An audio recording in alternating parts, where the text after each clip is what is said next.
We're going to live with our eldest son and his wife, so you need to leave. I was stunned by Mike's words. As if to add insult to injury, even Lisa began to berate me.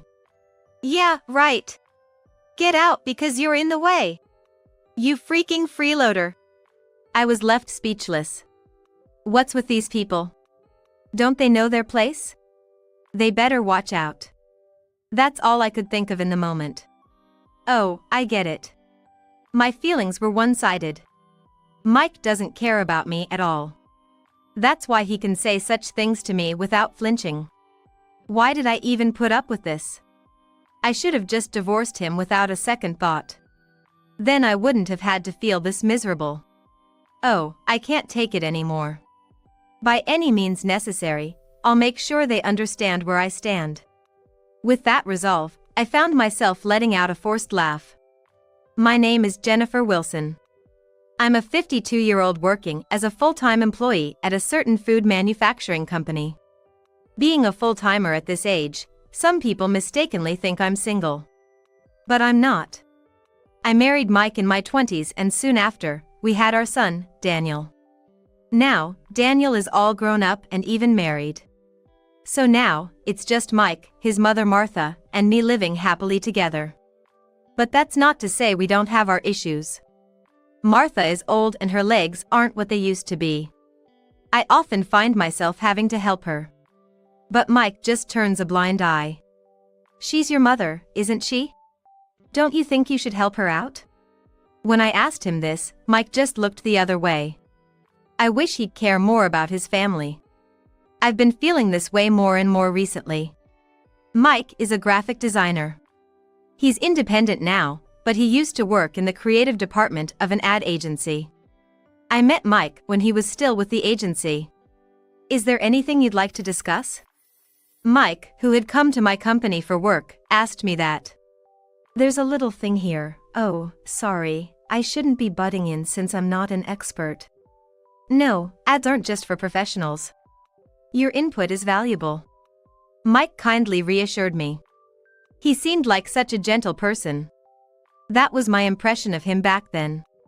Later, as we communicated through work, Mike asked me out. Of course, I accepted, and eventually, we got married. But about 10 years into our marriage, Mike said, I'm thinking of quitting my job and going solo. You think you can make it on your own? Even after getting married, I continued working. So, we've had a comfortable life. But by this time, our son Daniel, born shortly after our marriage, was in upper elementary school. Things are fine now, but soon we'll have to spend more on things like tutoring. Besides, I'm worried that Mike or I might not be able to work anymore. With these thoughts, I couldn't understand why Mike would want to give up his current stability.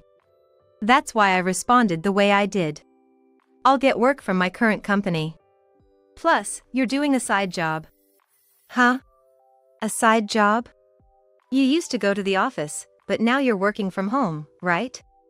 Actually, I switched to remote work after our marriage. Of course, to spend more time at home and not neglect the household chores. There was an opening in managing the company's online store, which worked out well for me. Yet, Mike seemed to think I had quit my job and was just doing some sort of side job. It's not a side job, I just switched to working from home. Don't put on airs. Even a side job is a respectable job. I tried to explain several times, but Mike wouldn't listen. The discussion ended with Mike's misunderstanding. In the end, we discussed several times, but Mike never changed his opinion. Eventually, Mike quit his job and went independent. I was filled with anxiety. But contrary to my worries, his work seemed to be going well. He looked healthier and, above all, more relaxed. Things seemed to be going well. Yeah, folks from my previous job are giving me work, and I can spend time with Daniel on my days off. It's fantastic. That's all good news. I felt relieved. But a few years later, another issue arose. I brought it up to Mike. What? You want to put my mom in a nursing home? Your mother said she wants to because she's getting weaker. What do you mean? I struggled to respond to Mike's confrontational tone. Of course, I'd love to take care of Martha. But with household chores and work, it's not that simple. Daniel is also in middle school now, soon preparing for high school. It's a critical time for him in many ways, so I can't just focus on Martha. I explained all of this to Mike. However, he began to grumble. You gonna abandon my mom? It's not like that, but Martha said dash. It's exactly like that. If it's that tough, just quit your side job. I was at a loss for words. Right now, my salary is the main support for our household. Mike contributes too, but it's just a small portion. So, if I quit, we won't be able to sustain our lives. However, telling this truth to Mike seemed impossible. His pride is too high. If he knew I earned more, he'd probably sulk or maybe even leave. Then, I wouldn't be able to support Daniel and Martha by myself. That's why I couldn't say anything. Ultimately, our discussion ended without a resolution. On another note, even if we didn't put Martha in a care facility, it didn't mean more workload for me. Yes, Martha's getting weaker. Yet, she can manage most things on her own, and I seldom need to assist her. She can even cook if she's sitting. Having Martha at home to help with the chores was actually more convenient for me. Time flew, and soon Daniel went to college. And left the house. My load lightened, and gradually, I had more time to spend with Martha. Then, one weekend, Martha asked me to go shopping with her. So, I asked Mike to drive. Hey, can you drive me? I'm gonna go shopping with Martha. Sorry, I've got work today. Looking over, Mike was wearing a suit. But something seemed off. Hey, what's up with that suit? Oh, I bought it. It was a bit pricey, but I figured I'm a CEO now and should dress the part.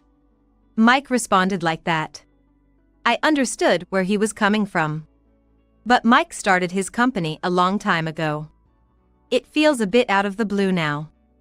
I recalled an article I read online once that said a sudden change in clothing might indicate someone's having an affair. But I had no proof. Reluctantly, I saw Mike off. Later, I went out with Martha by cab, but I couldn't get Mike off my mind all day. Is he really having an affair? Since then, I started doubting Mike. I thought I'd confront Mike whenever I had a chance. I spent my days thinking about it. But Mike was very careful. Time just keeps on ticking by. Soon, Daniel informed us that he got a job and eventually shared news about his marriage.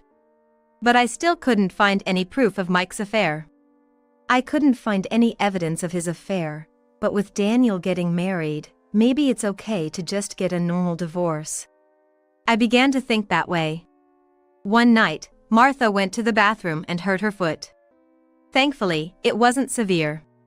But she was shocked and said, I think I should move to a care facility. And I have a favor to ask. The situation was entirely different than before. If I divorced, Martha might be left to fend for herself. Thinking this, I couldn't deny Martha's request. So, I obliged. This was about 6 months ago. Since then, I visit Martha every weekend. I can't seem to divorce because I'm too worried about Martha. I murmured on my way home. I'm back. Hey, Mom, welcome back. It was Daniel. Next to him was his wife, Lisa. We've been waiting for you, Martha. Why were Daniel and Lisa here? I was puzzled and asked Daniel. Daniel? Why are you here at home?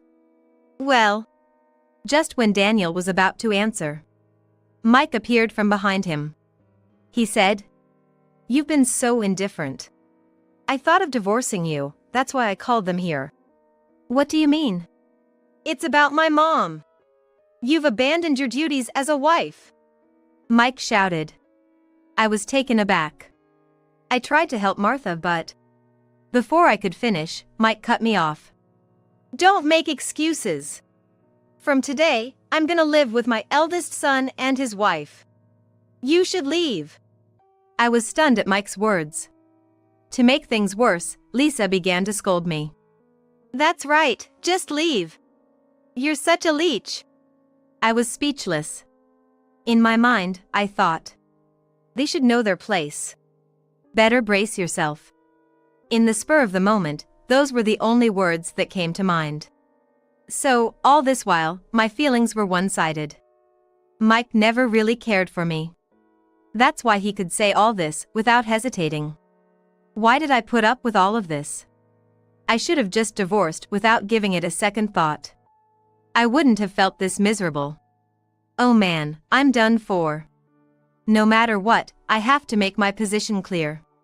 The moment I made up my mind, a sarcastic laugh escaped my lips. Fine, I'll leave, I said as I walked past the three of them. I headed straight to my room. All I needed were some clothes and my work laptop. I also grabbed my bank book and a few valuables. I stuffed them into a travel bag. Are you really gonna divorce? Yeah, of course. I swiftly grabbed my bag. Then, after a moment of thought, I said to Mike, You know, I'll divorce you amicably for $10,000. If you don't want that, I can get a lawyer and make it messy.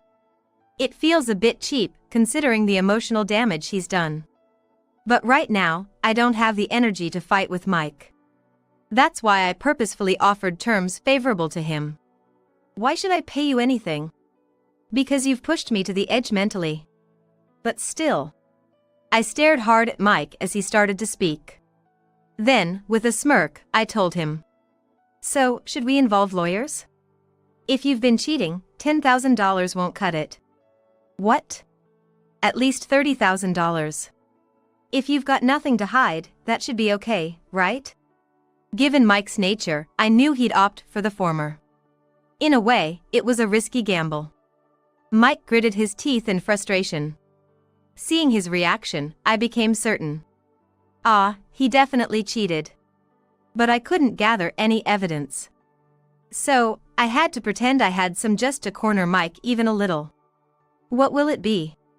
If we get lawyers, I'll also claim damages for emotional distress inflicted on your lover, okay?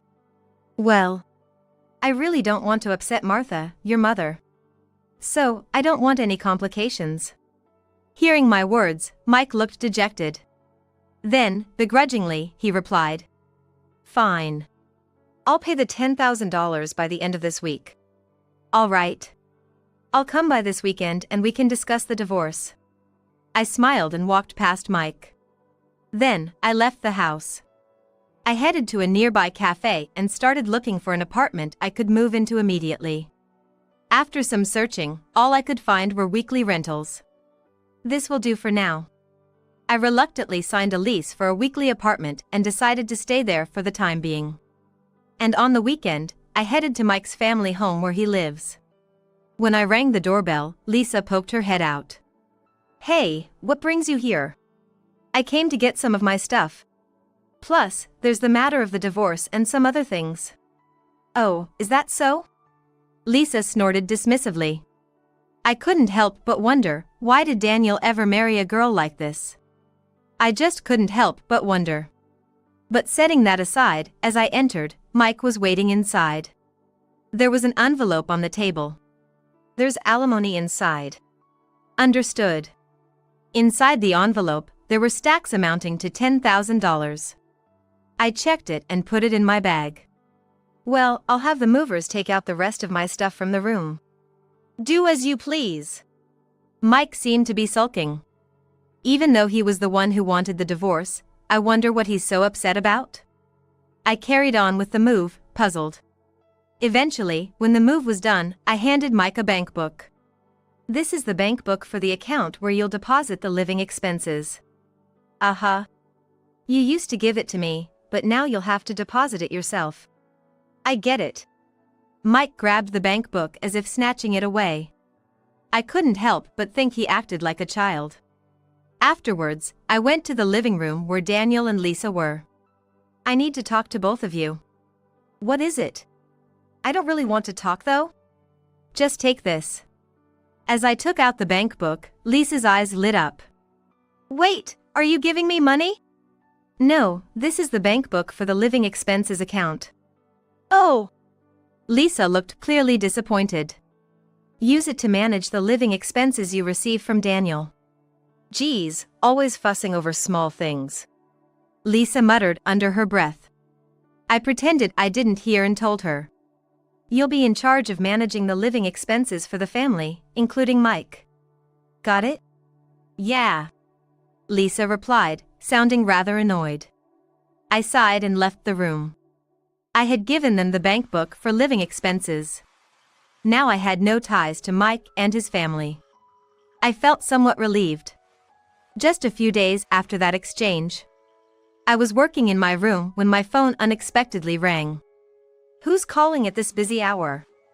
Sighing, I picked up my phone. The screen displayed Daniel's name. Isn't he working right now? I checked the time. It was just past 10 a.m. It was too early for a lunch break, so maybe something urgent came up? With various thoughts running through my mind, I answered the call. Hello? What's up, Daniel? Mom! Where are you? I'm at home, what's wrong? As I replied, Daniel raised his voice even louder. The account's empty. What's going on? I momentarily pulled my phone away due to the loudness. I quickly put it back to my ear and asked. You mean the living expenses account I gave you? Of course. Why is it empty? How are we supposed to live like this? That makes sense. I had given it to him with a zero balance. After all, the funds were from my salary. So, there's no obligation for me to leave any money in it. Thinking that, I replied to Daniel. Did you not deposit the living expenses? I asked, and Daniel mumbled, searching for words. Strange, what's going on? I pressed him again. Didn't you put in the money for living expenses? I didn't. I thought Mom had deposited it. Why would I deposit money? I'm not living with you guys. At my words, Daniel fell silent. I continued, trying to reason with him. I told Lisa, didn't I? To deposit the money you gave her for living expenses. Well, yeah, but it's not just about putting your paycheck into the household. What's so hard about it? Just then, Daniel whispered in a low voice. Because. What? What did you say? I was fired. I don't have a salary. Daniel raised his voice. What? Fired? Yeah. The truth is. Daniel began explaining why he moved back to his family home. A little while before Daniel moved back, he had made a major mistake at work. A single mistake wouldn't normally get someone fired. But Daniel tried to pin the blame on one of his subordinates. If the mistake came to light, he wouldn't get promoted. Being demoted would be embarrassing. It seemed he blamed someone else out of self-preservation. However, his deception was easily uncovered. And he was forced to resign. Don't you have a severance package? Or unemployment benefits? It's all gone. I've spent everything. After quitting, he seemed to have been living off his savings. He had unemployment benefits, so life was easier than he had anticipated. He should have looked for a new job during that time. But Daniel did nothing, thinking he'd easily find another job due to his skills. He wasted time hanging out with Lisa. By the time he began job hunting, no one would hire him. It was then that Mike offered to let him move in.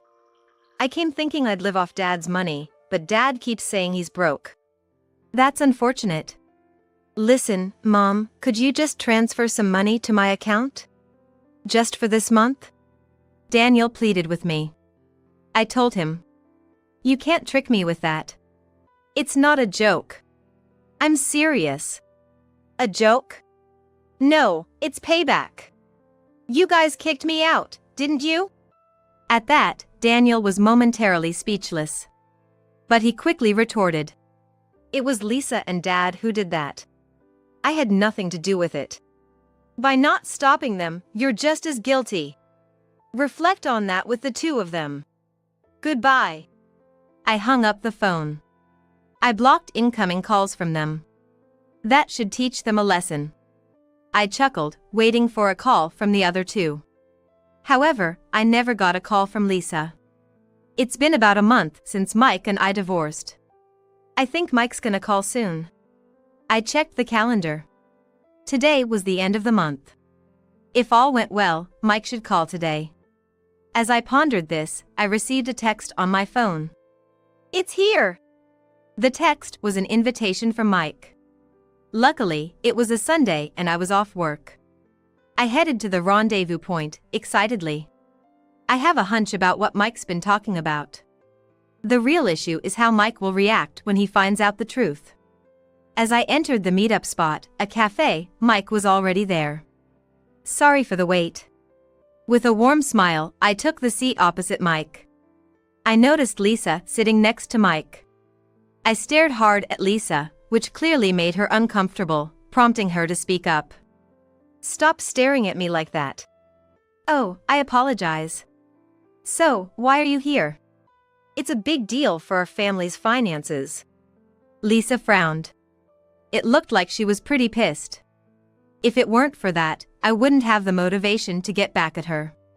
I murmured to myself. Soon, when I glanced at Mike, he hesitated a bit before speaking. Hey, I got a call from the real estate agent. You know anything about it? Real estate agent? What could it be? As I tilted my head, Lisa looked even more irritated. Pointing at me, Lisa said, You know something, don't you? Just admit it. Well, even if you say so. I pretended to be confused. Mike then leaned in slightly. The agent was going on about the rent. But we own our house. Right. So, I told them they got it wrong, but then they threatened to sue me. Mike tapped the table with his fingers. He seemed quite agitated, so I decided to come clean. Did you make sure to deposit the living expenses? Huh? Yeah, I did. You're lying.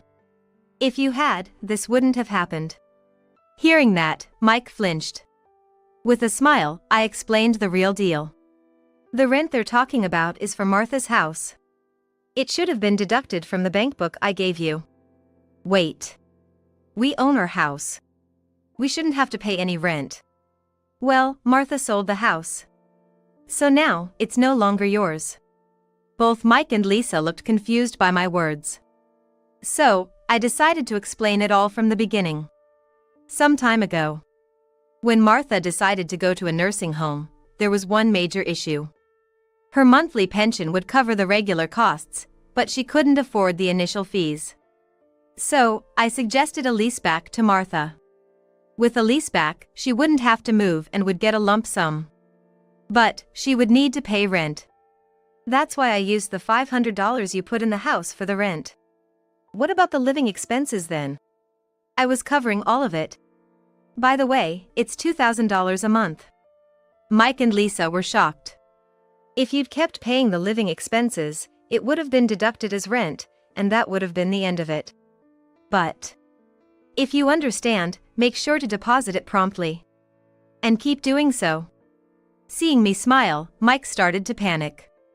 Something seemed off, and eventually, Mike confessed. Actually, my company went under. What? Why? Well, the thing is. Mike struggled to find his words. Then, Lisa, looking quite angry, pointed at Mike. It's because he cheated and was splurging on another woman. That's why the company went bankrupt. According to Lisa, Mike was using company funds to lavish gifts on his mistress. This eventually led to the company's bankruptcy. But he couldn't admit this to me. So, they hoped Daniel's income would help and called Daniel and his wife to stay at their family home. It's all your fault. It's not like that. I didn't. What do you mean it's Jennifer's fault? Stop blaming others. Both you and your son. Lisa's anger exploded. Eventually, they started arguing, so I quietly left the cafe. After that, both Mike and Daniel looked for new jobs. But it wasn't easy. As the deadline to pay the rent approached, they had no choice but to work part-time at a convenience store. However, Daniel couldn't stand being bossed around by younger students and quit soon after. Meanwhile, Mike, being teased for being in his 50s, stopped showing up for work. In the end, they both borrowed money from some shady lenders and were forced to work on a fishing boat to repay the debt. I heard they're up north catching crabs now. Lisa quickly gave up on the two of them. She left the house and initially returned to her parents' home. However, debt collectors came there too, and now she's apparently working hard in a bar. As for me, I'm enjoying living alone. I visit Martha from time to time and lead a fulfilling life. Martha often asks if I'm going to remarry, but I'm not in the mood right now. However, there's one staff member at the nursing home that has caught my eye. Martha seems to have noticed this, but I hope she just observes for a little while longer.